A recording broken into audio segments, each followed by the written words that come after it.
Nagkasundo ang community organization na Cyber Guardians Philippines at Holy Angel University upang isulong ang mga proyektong poprotekta sa mga kabataan na inaabuso o posibleng abusuhin gamit ang online platforms. Sa virtual MOA signing nitong July 9, sinabi ni House President Dr. Luis Maria Calingo na mas dapat tutukan ang cyber threats ngayong pandemic kung saan mas maraming oras ang karamihan sa online world dahil sa limitadong galaw ng tao. Dito na raw papasok ang mga mapanamantala upang abusuhin ang mga kabataan. Is that the pandemic is no longer a public health crisis, but also a child human rights crisis that must be addressed with urgency. Dagdag pa ni Calingo, malaki ang epekto ng iba't ibang virtual sexual abuse sa mental health status ng mga kabataan.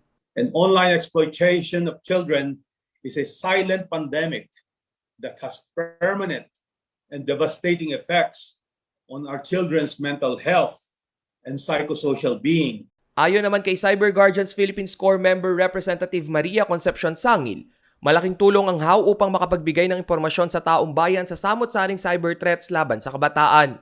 Halos kalahating porsyento umano ng cyber population ng Pilipinas ay mga kabataan. Provoke the young to fight all forms of cyber threats, evoking an emotion of deep concern for our society, so they can be engaged to do something, to take action, and be an inspiration to others.